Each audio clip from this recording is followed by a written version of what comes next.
Hey guys, it's Anthony.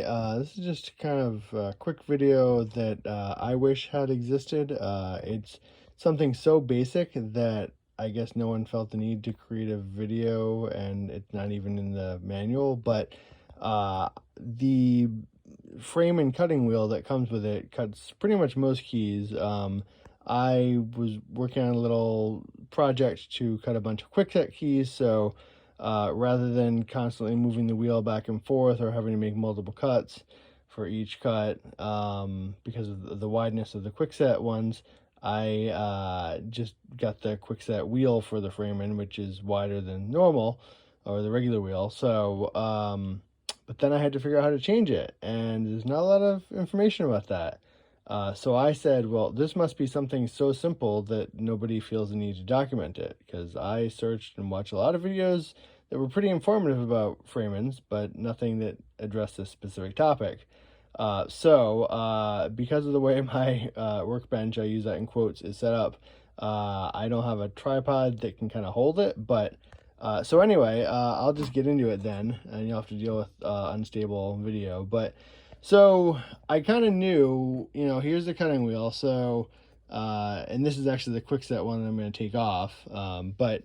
I said, well, all right, this is pretty simple stuff. We got this this nut here and the wheel, and obviously this nut has to come off. But if you just undo it, assuming it's righty-tighty, lefty-loosey, which it actually is in this case, that's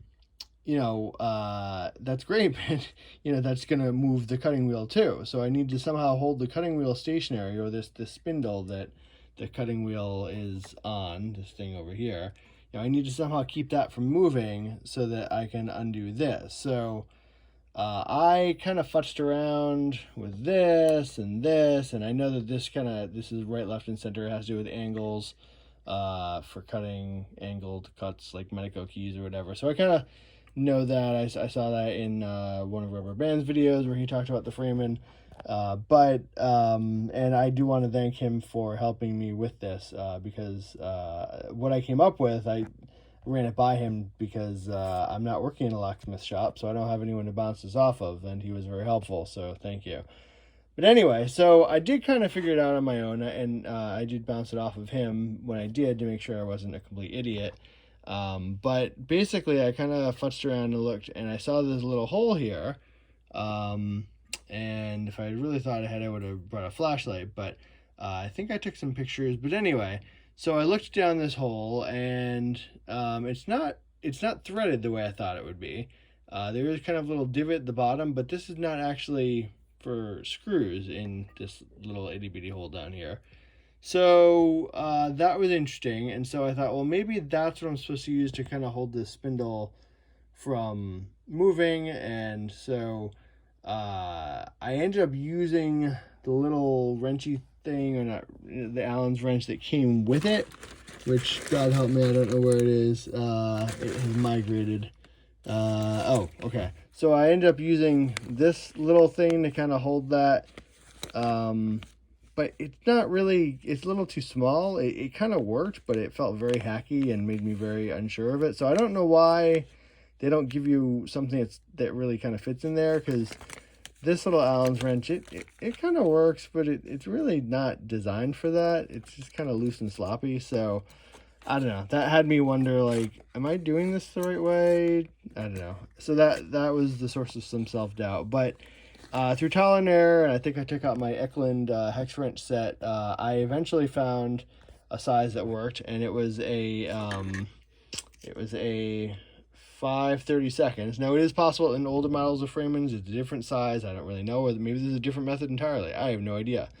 But I found a 5/32 worked, and I actually then got a dedicated one on Amazon. I think it was like $6 or $7 with a little T-handle, 5/32, and so that fits in pretty well. So that is what I can use to hold this.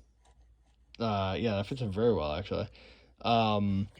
And so I can use that to hold that steady. And then this, the little nut here, I originally used an adjustable wrench, and that worked fine, but I said, then I'm going to be moving my adjustable wrench to and from my tool bag, and it would just be kind of, I don't know. I just said, let me spend $5 or $6 and just get a dedicated wrench. And so after a bunch of measurements, I found that, again, on my particular model, a 9/16 worked, or I guess you could use that side. But so yeah, so that's the deal. So basically, you I'm gonna use the hand that's holding the phone to also hold this T Allen's wrench to keep the spindle. And so, like I said, it happens to be left righty tighty, lefty loosey, which I guess has to do with the way the wheel spins. So if the wheel spins to the right, then let me get that right, yeah. Then it will, it has to do with starting up. B-Fisk told me this, or I-Fisk, sorry.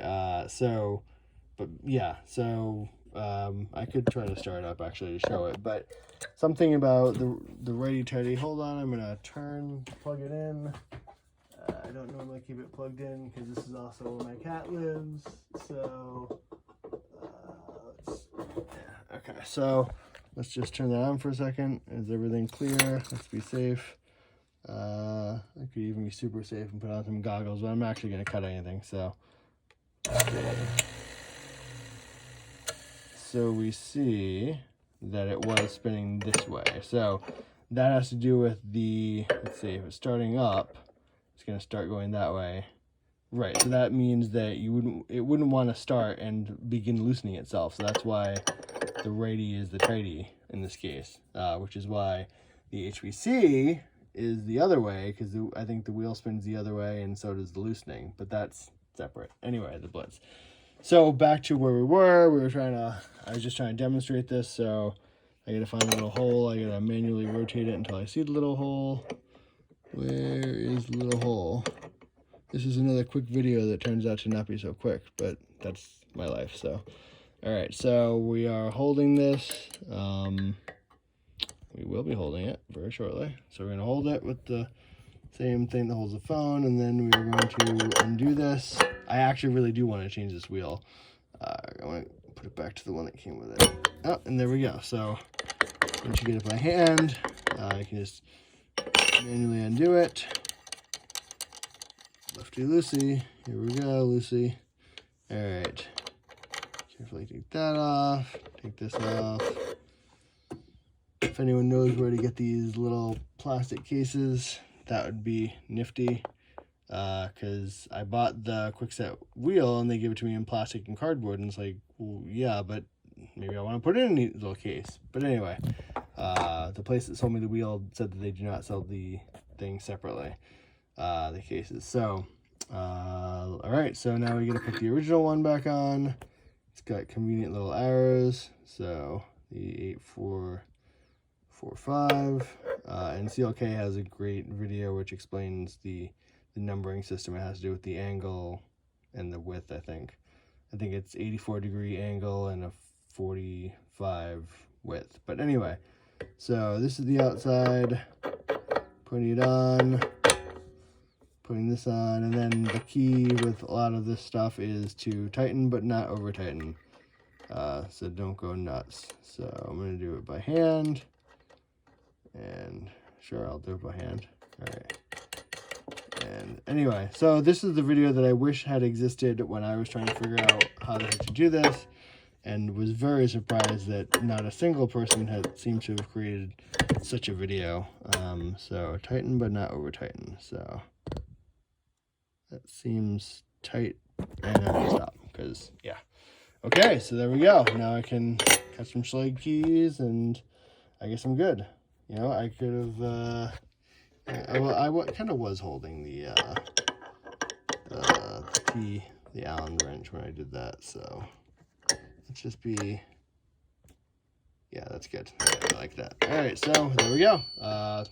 Hopefully this video will help someone else. So again, the little hex wrench for my Framon 2 5/32, and I'm not going to store that there, but the little wrench was 9/16, so for the nut.